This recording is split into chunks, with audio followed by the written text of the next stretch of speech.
ఎట్లుండాలంటే గూటం గుద్దుల సపోడింటే గుండె ఎలాగిపోవాలి, మనం మాదిగా డప్పు సపోడింటే వర్గీకరణ రావాలి. ఇలాగొచ్చిన మాదిగోళ్ళు ఎలానున్నారో మాదిగా లేవైపోయినారు.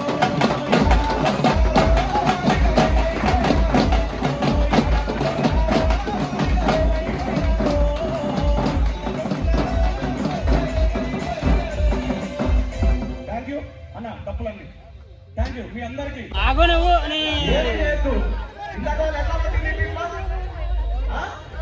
ఒకసారి ఇట్లా కొట్టండి, ఒక్కసారి రెడీ. సంగీత రానా, సంగీత రానా, దాని పేరే తప్పురా.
కొల్లపల్లి శివ మాదిగా, వాసంపల్లి దిలీప్ మాదిగా.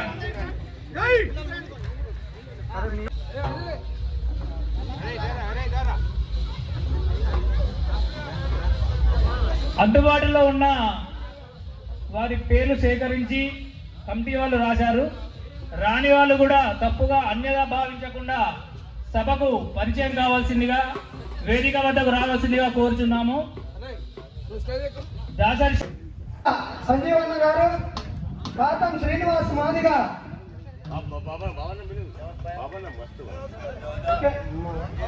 కాతం శ్రీనివాస్ మాదిగా, జై మాదిగా,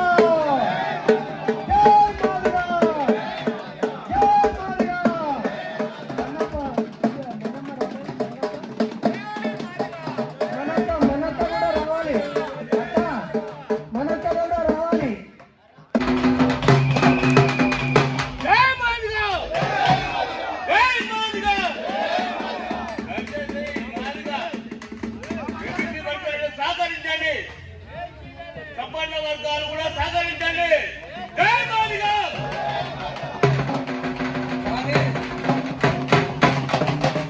థ్యాంక్ యూ. కానీ నన్ను ఈ ఉద్యమం దింపిన తర్వాత 4 రోజుల తర్వాత అనిపించింది, అసలు పుడితే మాదిగా పుట్టాలి, సత్య మాదిగా లెక్క చదవాలి, దేనికి ఎన్నికలకు ఈ రక్తం మరుగుతాన్ని, పండుకున్న రక్తాన్ని పండుగ రక్తాన్ని మర్రేసి అన్న మనం ముందుకు పోవాల జాతి కోసం పనిచేయాలని సరిగంటి బాబన్న ఏం చెప్తున్నారు తన్ని రారా ఉద్యమం చేద్దాం తెలిసిండు యాకండి అన్నాడు. కృష్ణ మనం ఇట్లే ఉంటాం మన ఎంతమంది మాదిగలు ఏం చేద్దామంటే ఒక్క మాదిగా 100 మాదిగలతో సమానం. ఒక్క మల్లకృష్ణ మాదిగన్న ఇవాళ ప్రపంచాన్ని చెప్తాడు. ఇలా యాకన్న బాబన్న నాకు దగ్గర నుండి సపోర్ట్ చేసి అన్నా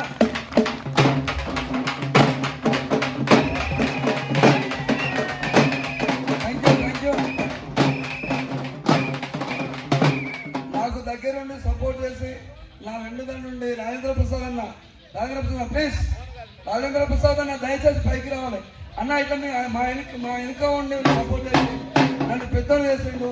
అదేవిధంగా ఆముదార అనిల్ అన్న దయచేసి నా కోసం జాతి కోసం రావాలి పైకి ప్లీజ్. అంతేకాకుండా ఉన్న ఉద్యోగం చేస్తూ అనునిత్యం నేను డ్యూటీకి వేసినాక సార్ డ్యూటీకి వేసి నన్ను పక్కపండి కూర్చోబెట్టుకొని ఏం చేస్తాను ఎట్లా చేస్తాను మన మాదిగోళ్ళందరికి ఇట్లనే ఉంటారా కనబడటానికి మాదిగోళ్ళని కనబడడు కానీ మాదిగ రక్తం మరిగించింది ఇండైరెక్ట్ నా సోదరుడు బాబన్న. ఇంకో విషయం మర్చిపోయిన ఏంటంటే గోకర్రపు శ్రీరామ్ నన్ను ఉన్నాడు కదా ఆయన డప్పు కళాకారుడు కాదు మాదిగ కసి అందరూ నా ప్లీజ్ నువ్వు పైకెక్కితే ఇంకోరు వెళ్తా. అదేవిధంగా నా చేదోడు వాదోడుగా ఉండి రోజు నన్ను నిద్రలేపిండు నా సోదరుడు నా చిన్ననాటి స్నేహితుడు 1 నుండి 10వ తరగతి వరకు కలిసి చదివిన ఇప్పుడు కూడా కలిసి ఉంటాను. సెలిపల్లి జనార్దన్ సార్ దయచేసి పైకి రమ్మని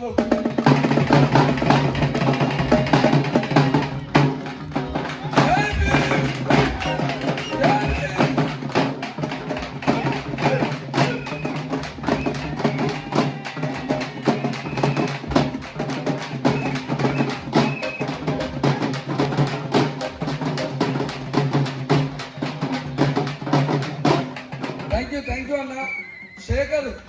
శేఖర్ ఊళ్ళో లేడు, అయినా రోజు వచ్చాడు. మీ అందరికీ ఎప్పుడు కూడా మాదిగ జాతి అంటే ఏందో మాదిగ పవర్ అంటే ఏందో మర్రబడితే ఎట్లుంటుందో చెప్పడానికి మేము ఇక్కడ ఉన్నాం. దయచేసి 2 మాటలు రాజేంద్ర ప్రసాద్ మాట్లాడాలి. ఓకే అన్నా సారీ. జై భీమ్, జై మాదిగ, జై మాదిగ.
హైదరాబాదుకేమో లిల్లాయిలో హైదరాబాద్ హైదరాబాదు के वो पहले लीरावारे पहले लीरावारे रुस्तम पुरुलोना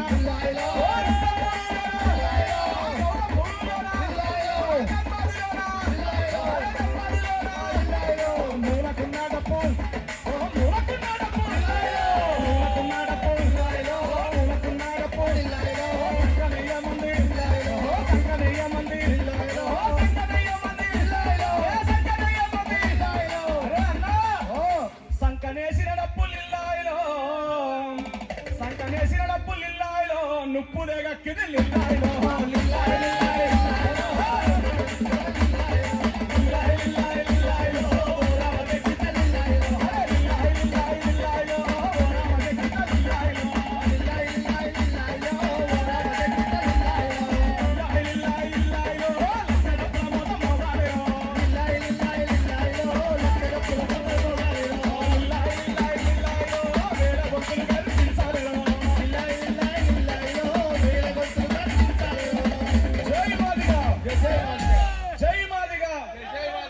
డప్పులు 1000 గొంతులు కార్యక్రమానికి హైదరాబాద్కు రావాలని నా మనసు పూర్తిగా మీ అందరినీ కోరుకుంటూ ఈ అవకాశం ఇచ్చిన మీ అందరికీ కూడా నమస్కారం తెలియజేస్తున్నా. జై భీమ్. ర్యాలీ అనంతరం జరుగుతున్న సభకు సభాధ్యక్షత వహించిన పెద్దలు అన్న యాకైమాది గారికి, వేదిక మీద ఆసీనులైన మాదిగ ఉద్యమ రథసారథులకు, ర్యాలీ 7 గంటల నుంచి 9 గంటల వరకు జరిగింది.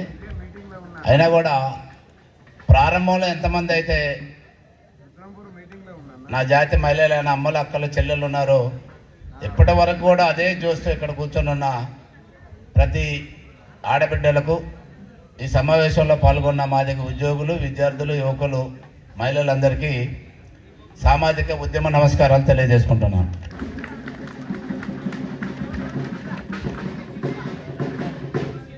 మన వాళ్ళందరూ కూడా 9 దాటింది, నిద్రపోయే వేళ అయింది, అలసిపోయారు అన్న. 1-2 నిమిషాలే మాట్లాడని అందరు కూడా రిక్వెస్ట్ చేస్తున్నారు. అందరు రిక్వెస్ట్ చేస్తున్నారు. భారతదేశానికి స్వతంత్రం 47లో వస్తే 50లో డాక్టర్ బిఆర్ అంబేద్కర్ రాసిన రాజ్యాంగం అమల్లోకి వస్తే, అంటే 50 నుంచి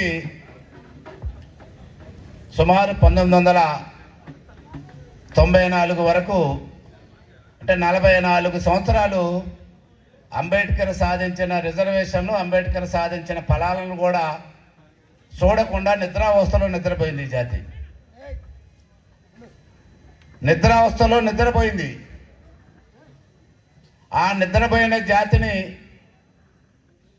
వెన్నుతట్టి మేలుకొల్పి, మహానుభావుడు అంబేద్కర్ సాధించిన ఫలాలు మనకు అందటం లేదు, భూమి మీద, సంపద మీద, రాజ్యాధికారం మీద పట్టులేని ఉన్న జాతులారా, ఆ మహానుభావుడు సాధించిన హక్కుల్ని మనం పొందగలిగితే మన పిల్లలకి, మన జాతికి బంగారు భవిష్యత్తు ఇవ్వచ్చని మాదిగలందరినీ తట్టి లేపి 94లో మాదిగ ఉద్యమాన్ని ఏర్పాటు చేసి ఇలా ఈ చలిలో కూడా ఇంతమంది కూర్చోవటానికి కారకులైన మాదిగ నేత, మహాజనుల ఆశాజ్యోతి అన్న మందకృష్ణమాదిగ గారు.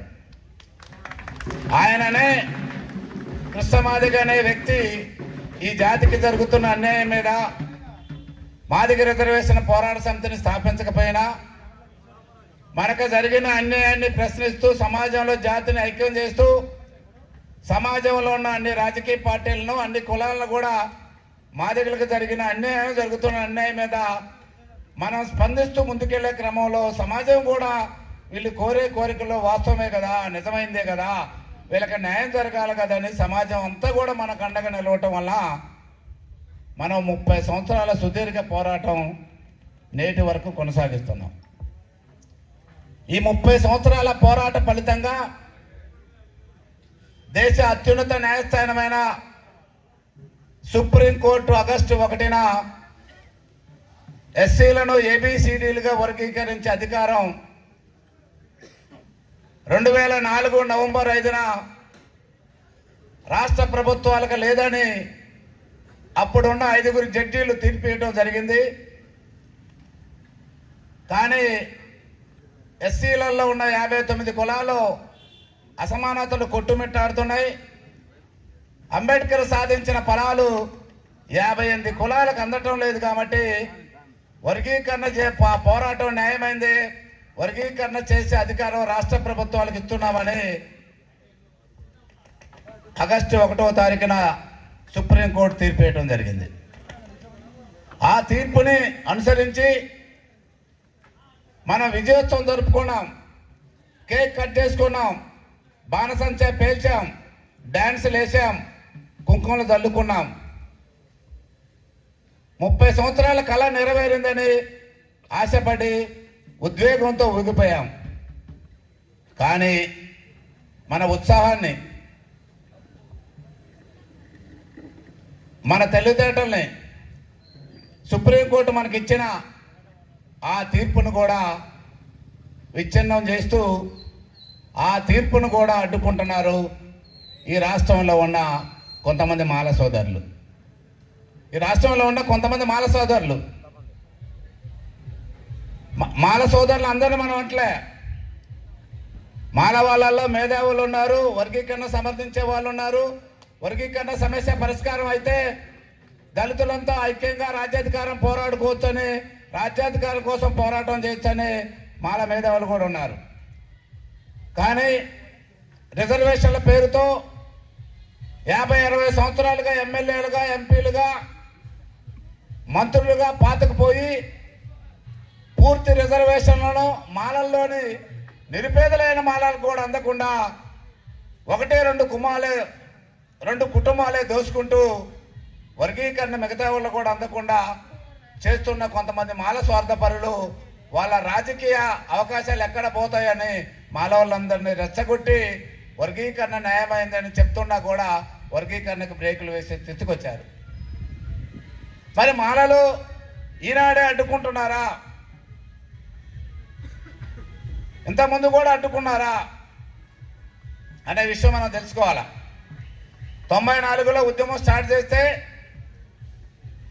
ప్రకాశం జిల్లా ఈదుగూడిలో స్టార్ట్ చేస్తే, 96లో కారంచేడు మృత్యువీరుల సభ ఒంగోలులో జరిగితే ఆ సభకి కత్తి పద్మారావు, గద్దర్, బొజ్జ తారకం, ఇంకా మాల కులానికి చెందిన ప్రముఖులంతా ఆ మీటింగ్కి రావడం జరిగింది. 94లో ఏర్పడ్డ ఉద్యమం ఆ లక్ష్యాలను వివరిస్తూ ముందుకెళ్లే క్రమంలో కృష్ణన్న అప్పుడు ఉన్న కొంతమంది ఉద్యోగస్తుల్ని బతులాడుకొని ఒక 5-10 వేలు తయారు చేసి వర్గీకరణ లేకపోవటం వల్ల మాదిగ ఉపకులాలకు ఎలాంటి అన్యాయం జరుగుతుందో ఆ మీటింగ్కి మాల మేధావులు అందరూ వస్తున్నారు కాబట్టి వాళ్ళకు తెలియజేయడానికి ఒక కరపత్రం తయారు చేసి ఆ మీటింగ్లో పంచడం జరిగింది. ఆ మీటింగ్లో కరపత్రాలు పంచుతుంటే, అరే మాదిగ లంజగొడుకులారా, మీరు మాకు రావాల్సిన వాటాలు మా దాంట్లో వాటా అడుగుతారా అని గద్దర్ ముందు వీళ్ళందరి ముందే కృష్ణతో సహా 20 మందిని కొట్టడం జరిగింది. ఆ దాడి తర్వాత వేదిక మీదనే ఉన్న గద్దరు దళితుల్లో అసమానతలు ఉన్నాయి, సామాజిక న్యాయం జరగాలంటే మాదిగలు చేసే పోరాటం న్యాయమైంది, ఏబిసిడి జరగాలని చెప్పడం జరిగింది. దాని తర్వాత పశ్చిమ గోదావరి జిల్లాలో మేరా సాహెబ్ అనే మాదిగనే మీరు మా వాటాలో వాటా అడుగుతారని ఉరికిచ్చి కత్తులతో చంపిన చరిత్ర ఉన్నది. అంటే అంబేద్కర్ సాధించిన రిజర్వేషన్లు అందరికీ అందటం లేదని, అంబేద్కర్ అనే మహానుభావుడు తండ్రి అయితే ఆ తండ్రి సంపాదించిన ఆస్తిలో మాలా మాదిగలతో పాటు మిగతా 57 కులాలు ఉంటే తండ్రి సంపాదించిన ఆస్తిని కొడుకులు సమానంగా ఎట్లా పంచుకుంటారో అంబేద్కర్ అనే మహానుభావుడు సాధించిన రిజర్వేషన్లు కూడా సమానంగా పంచుకోవాలని పోరాటం చేస్తుంటే మాలో నుంచి వాటా అడుగుతారని కొంతమంది మాల సోదపరులు మన మీద దాడులు చేసి హత్యలు కూడా చేసిన సంఘటన ఈ ఉమ్మడి రాష్ట్రంలో జరిగింది. అయినా కూడా సమాజ మద్దతుతో ఉద్యమం నడిపి కృష్ణన్న నారావారిపల్లె నుంచి హైదరాబాద్ వరకు పాదయాత్ర చేస్తూ ఆ పాదయాత్ర హైదరాబాద్ చేరుకొని 40 లక్షల మంది మాదిగలతో హైదరాబాద్ను ముట్టడిస్తే 97లోనే ఎస్సీ వర్గీకరణ జరిగింది. 94లో స్టార్ట్ చేశాం, 97లోనే వర్గీకరణ జరిగింది. కానీ మరలా కొంతమంది స్వార్థపరులు హైకోర్టుకి వెళ్ళి 2 నెలలు అమలైన తర్వాత రద్దు చేయించారు. 2 నెలలు అమలైన తర్వాత రద్దు చేశారు. 97 నుంచి 99 వరకు మనం పోరాటం చేస్తే ఆ పోరాట ఫలితంగా అప్పుడున్న చంద్రబాబు నాయుడు ఎస్సీ వర్గీకరణ చేశాడు. ఎస్సీ వర్గీకరణ చేస్తే ఉమ్మడి రాష్ట్రంలో ఉన్న మాల పెద్దలు మాదిగ పెద్దలు హైదరాబాద్లో కూర్చున్నారు. ఈ హైదరాబాద్లో కూర్చొని అంబేద్కర్ సాధించిన రిజర్వేషన్లో ఒకే కులం కొట్టకెళ్తుందని 1965 అంటే మేము పుట్టక ముందే లోకూరు కమిషన్ అనేది చెప్పింది. ఎంఆర్పిఎస్ ఏర్పడిన తర్వాత 96లో ఏర్పాటు చేసిన జస్టిస్ రామచంద్రరావు కమిషన్ కూడా అన్యాయం జరుగుతుందని చెప్పింది. కాబట్టి ఈ వర్గీకరణ సమస్య రావణ కాష్టంలో రగలటం వల్ల దళితుల్లో అనైక్యత వస్తుంది. ఈ అనైక్యత వల్ల మన లక్ష్యమైన రాజ్యాధికారాన్ని సాధించుకోవటంలో మనం ఐక్యంగా పోరాడలేకపోతున్నాం. కాబట్టి వర్గీకరణ న్యాయమైంది. కాబట్టి ఈ వర్గీకరణ సమస్య అనేది అప్పుడు రాష్ట్రపతిగా ఉన్న కేఆర్ నారాయణ దగ్గరికి వెళ్ళింది. కాబట్టి ఆ కేఆర్ నారాయణ కూడా కేరళకు చెందిన దళితుడు మారాయణ. కాబట్టి ఈ సమస్యకి ఫుల్ స్టాప్ పెట్టాల్సిన బాధ్యత మనందరి మీద ఉంది. కాబట్టి ఇప్పుడు రాష్ట్రపతిగా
డప్పు సంకనేసుకొని మాదిగో మాదిగా ఇక హైదరాబాదు చేరాలే మాదిగో మాదిగా ఇక వర్గీకరణ జరిగితేనే విజయోత్సవ సమరా అది జరగకుంటే రాష్ట్రంలో ఇక సావు డప్పేరా వారి ఎల్లేసు మాదిగోల మల్లేసు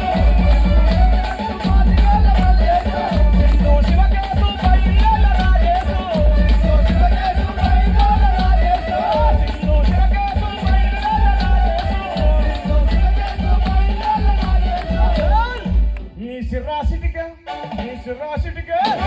సిరాసిటిగా ఏమంటుంది ఇంటివా మాదిగా పూనరువు ఏమంటుంది గట్టివా మాదిగా సిరాసిటిగా ఏమంటుంది ఇంటివా మాదిగా పూనరువు ఏమంటుంది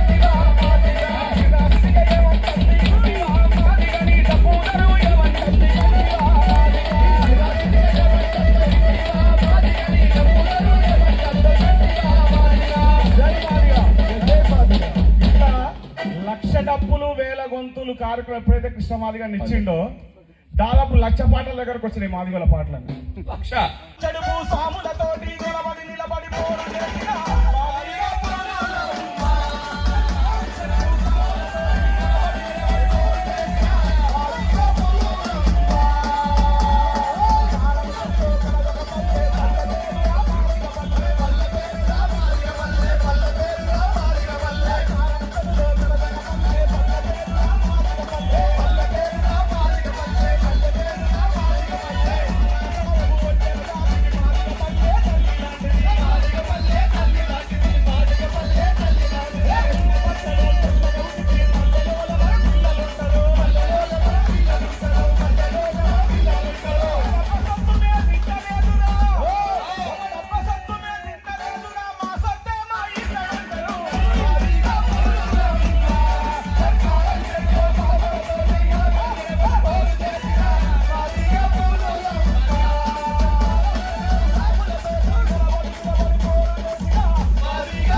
అందరు కూడా